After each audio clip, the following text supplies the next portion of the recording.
The decision of whether to daisy-chain electrical subpanels involves several factors, balancing space savings with maintenance and reliability considerations. The maintenance perspective is crucial. Some pros of daisy chaining are firstly, reduced space requirement in the main distribution panel. Daisy chaining subpanels can conserve space, especially when breaker availability is limited. Secondly, faster repairs might be possible. If a subpanel fails, only that specific subpanel needs isolation and repair, potentially keeping others online. However, there are cons. Increased downtime can occur if the feeder breaker trips, knocking out all daisy-chain subpanels and disrupting multiple areas. Safety concerns also arise, as maintenance might involve working on multiple live subpanels to isolate a fault, which presents hazards. The National Electrical Code permits daisy-chaining under specific conditions. Firstly, the total load of the daisy-chained subpanels must not exceed the capacity of the feeder breaker. Secondly, the circuit length must adhere to NEC specifications. Thirdly, secure connections with listed connectors are mandatory. Frequency of maintenance is a key consideration. If repairs are infrequent and downtime isn't critical, daisy chaining might be acceptable.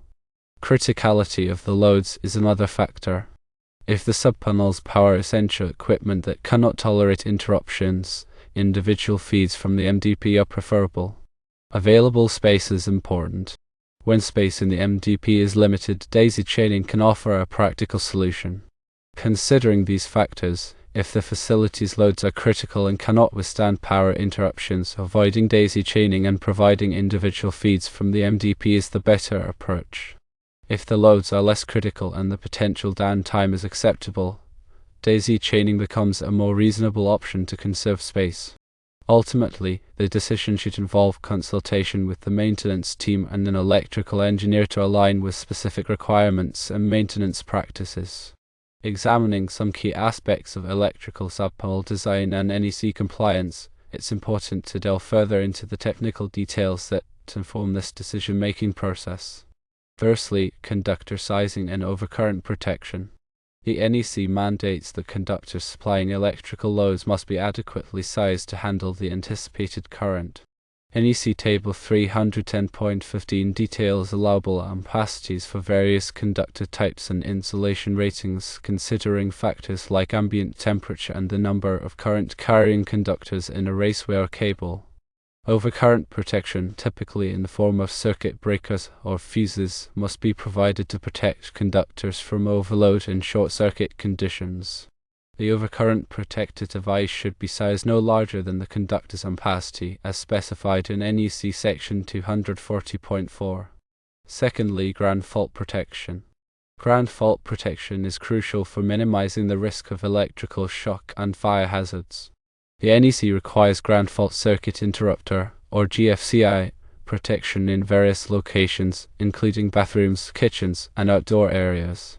GFCI devices are designed to detect even small imbalances in current flow, typically 5 mA, and quickly interrupt the circuit to prevent injury.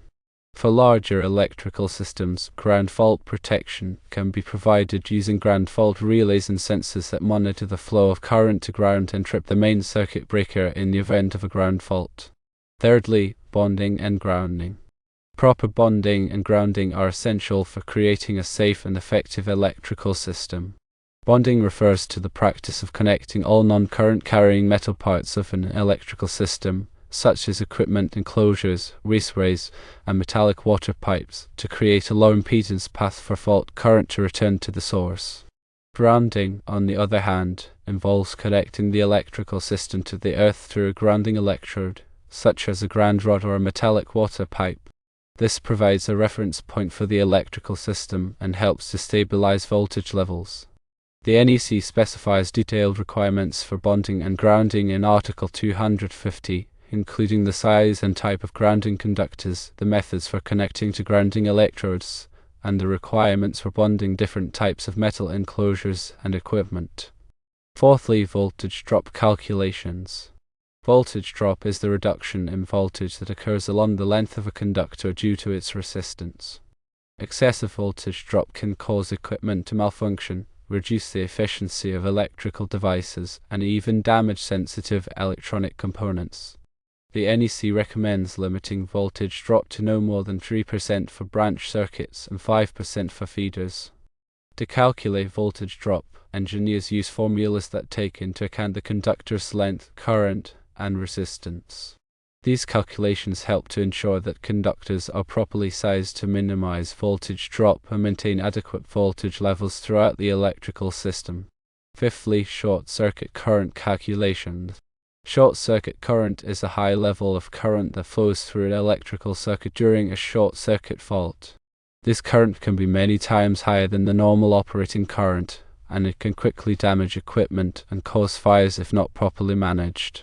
The NEC requires electrical systems to be designed to withstand the available short circuit current.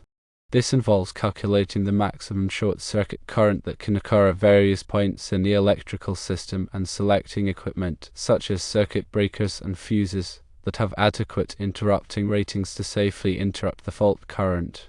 Short circuit current calculations are typically performed using specialized software that takes into account the impedance of the electrical system components such as transformers, conductors, and protective devices. Sixthly, arc flash hazard analysis.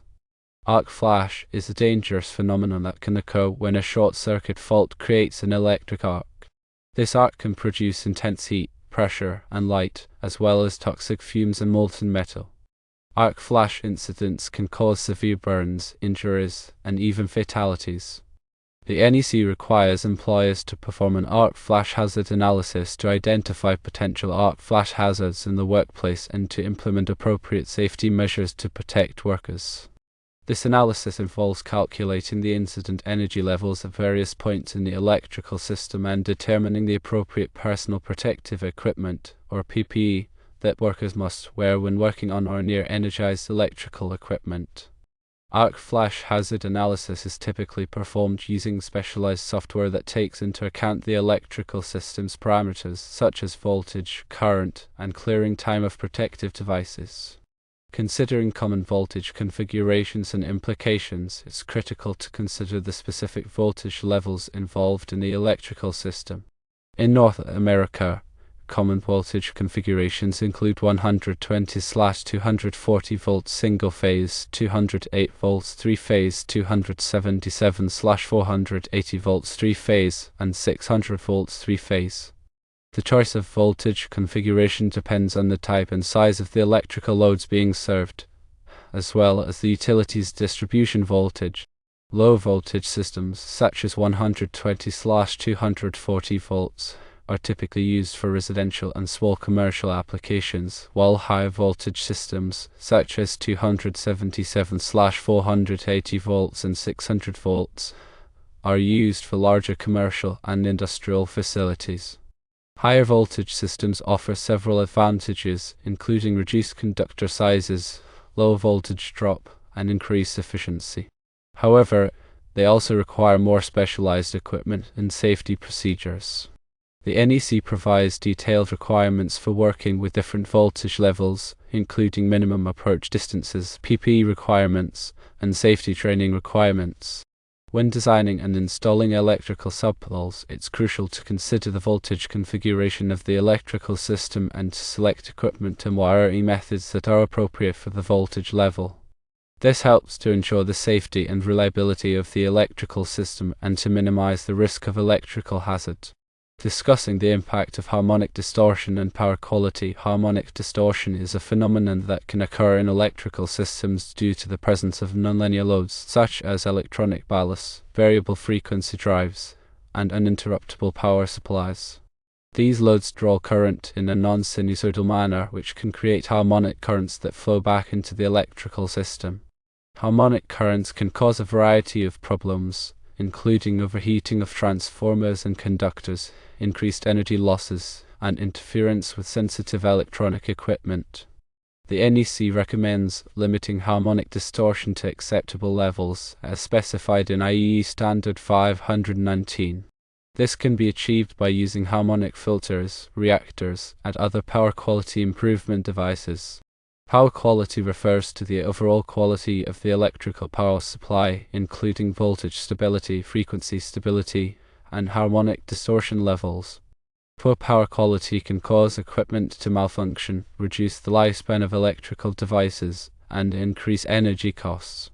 The NEC recommends implementing power quality monitoring and improvement measures to ensure that the electrical system operates efficiently and reliably. This can involve installing power quality meters, surge suppressors, and voltage regulators. Describing the coordination of overcurrent protective devices. Coordination of overcurrent protective devices is essential for ensuring that the electrical system operates safely and reliably. Coordination refers to the process of selecting and setting the tripping characteristics of circuit breakers and fuses so that the device closest to the fault will trip first, while leaving the upstream devices unaffected. This helps to minimize the extent of the outage and to prevent unnecessary tripping of upstream breakers. The NEC requires that overcurrent protective devices be coordinated to ensure selective tripping. This involves performing a coordination study, which is a detailed analysis of the electrical system's impedance and fault current levels. The coordination study helps to determine the appropriate settings for the circuit breakers and fuses, as well as the minimum interrupting ratings required for the equipment. Coordination studies are typically performed using specialized software that takes into account the electrical system's parameters such as voltage, current, and impedance. Covering the topic of surge protection and transient voltage suppression. Surge protection is crucial for protecting sensitive electronic equipment from damage caused by voltage surges and transient. Voltage surges can be caused by lightning strikes, utility switching operations, and other electrical disturbances. These surges can damage or destroy electronic equipment such as computers, televisions, and appliances. The NEC requires surge protection to be provided in various locations, including service entrances, distribution panels, and branch circuits. Surge protection devices, or SPDs, are designed to divert surge current away from sensitive equipment and to protect it from damage. SPD are available in various types, including metal oxide varistors, or MOVs, and silicon avalanche diodes, or SADs. The choice of SPD depends on the voltage level, the surge current rating, and the application. Transient voltage suppression refers to the process of reducing the amplitude and duration of transient voltages. This can be achieved by using filters, reactors, and other voltage suppression devices. Transient voltage suppression is particularly important for protecting sensitive electronic equipment from damage caused by fast-rising transients. Discussing the importance of load calculations and demand factors. Load calculations are essential for determining the size and capacity of electrical equipment, such as transformers, conductors, and protective devices. Load calculations involve estimating the total amount of electrical power that will be required by the electrical system. The NEC specifies detailed requirements for performing load calculations in Article 220. These requirements take into account the type of loads being served, the size of the building, and the diversity of the loads.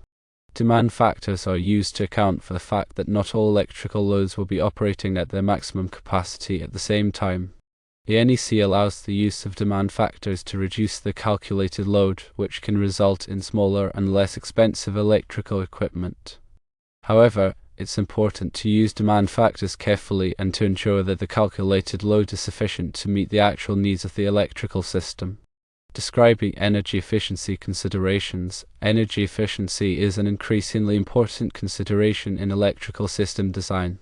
Energy-efficient electrical systems can save money on energy bills, reduce greenhouse gas emissions, and improve the overall sustainability of the building. The NEC recommends implementing various energy efficiency measures, such as using energy-efficient lighting, motors, and appliances, and installing occupancy sensors and daylight harvesting controls. Energy efficiency can also be improved by optimizing the design of the electrical system, such as by reducing conductor losses and using energy-efficient transformers. The NEC provides guidance on energy efficiency in Article 220. Analyzing the impact of future expansion. It is vital to consider the potential for future expansion when designing an electrical system. This involves anticipating the future electrical needs of the building and providing adequate capacity in the electrical system to accommodate these needs. The NEC recommends providing spare capacity in the electrical system to allow for future expansion. This can involve installing larger transformers, conductors, and protective devices than are currently required, as well as providing spare conduits and raceways.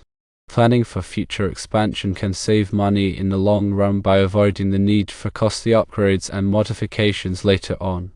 Looking at the NEC requirements for labeling and documentation, the NEC requires that electrical equipment be properly labeled and documented to ensure safe and reliable operation.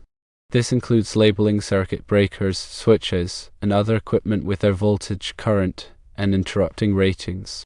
The NEC also requires that electrical systems be documented with detailed drawings, wiring diagrams, and equipment schedules. Proper labeling and documentation can help to prevent electrical accidents, facilitate troubleshooting, and ensure that the electrical system is properly maintained.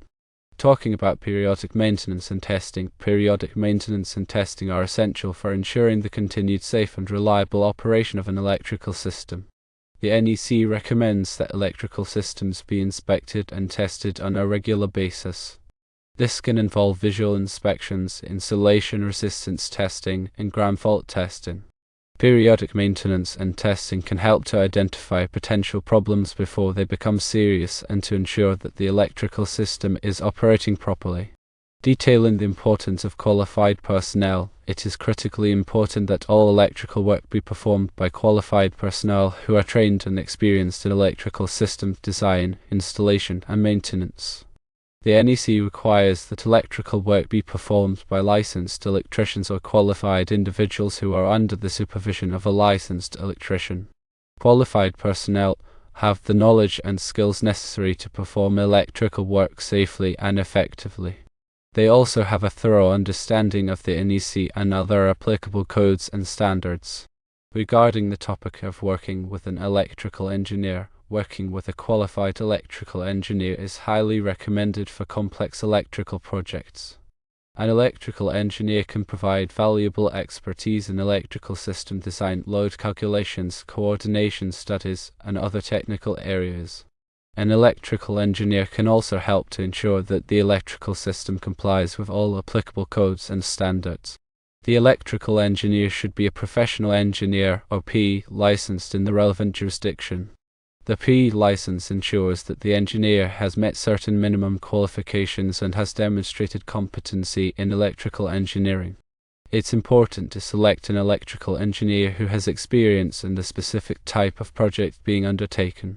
Discussing the use of software for electrical design, specialized software is commonly used for electrical design and analysis.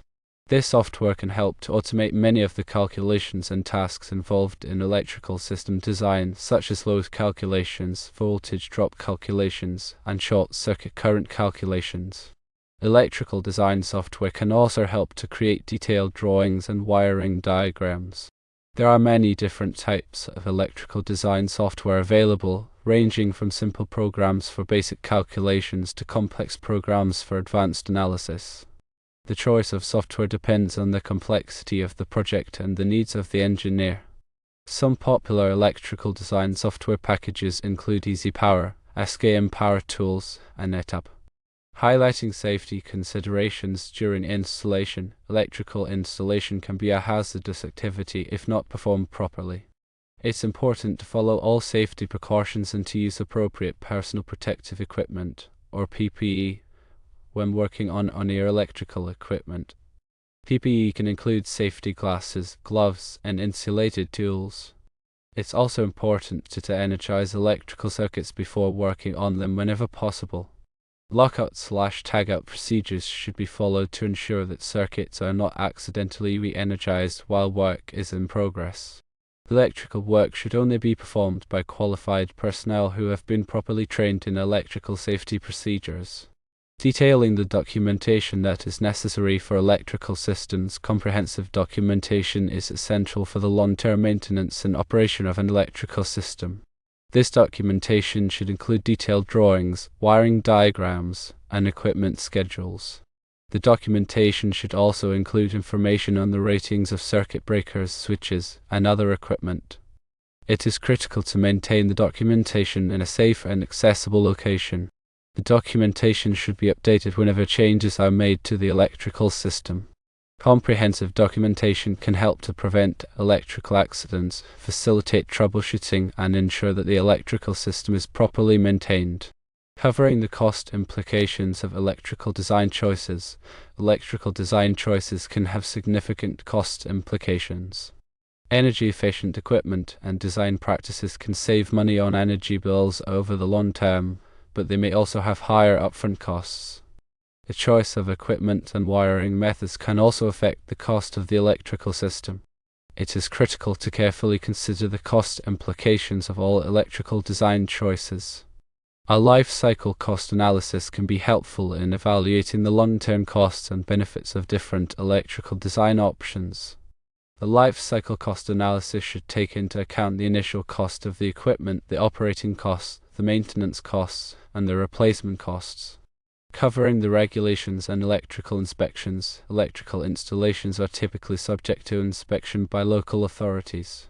These inspections are intended to ensure that the electrical installation complies with all applicable codes and standards. Electrical inspectors may require that certain tests be performed to verify the safety and proper operation of the electrical system. It is important to cooperate with electrical inspectors and to correct any deficiencies that they identify. Failure to comply with electrical codes and standards can result in fines, penalties, and even the shutdown of the electrical system. Looking at the environmental considerations in electrical design, the design and operation of electrical systems can have a significant impact on the environment. Energy-efficient equipment and design practices can reduce greenhouse gas emissions and conserve natural resources. The use of sustainable materials and construction practices can also reduce the environmental impact of electrical installations. It is important to consider the environmental implications of all electrical design choices. Some jurisdictions may have specific environmental regulations that apply to electrical installations. Focusing on the technology advancements and modern trends, there are many advancements and trends in electrical technology. These include the increasing use of smart grid technologies, renewable energy sources, and energy storage systems. Smart grid technologies enable more efficient and reliable operation of the electrical grid. Renewable energy sources, such as solar and wind power, are becoming increasingly cost-competitive with traditional fossil fuels. Energy storage systems can help to integrate renewable energy sources into the electrical grid and to improve the reliability of the power supply. Staying abreast of these advancements and trends can help to ensure that electrical systems are designed and operated in the most efficient and sustainable manner possible. In conclusion, deciding whether to daisy-chain electrical subpanels is a multifaceted decision that requires careful consideration of various factors. While it may offer space-saving benefits, the potential for increased downtime and safety concerns must be thoroughly evaluated. Ultimately, the most prudent approach involves close consultation with the facility's maintenance team and a qualified electrical engineer to ensure that the chosen design aligns with specific operational requirements, safety protocols, and long-term maintenance considerations. By thoroughly examining the factors outlined and engaging with the appropriate professionals, one can arrive at a well-informed decision that optimizes both efficiency and safety in the electrical system.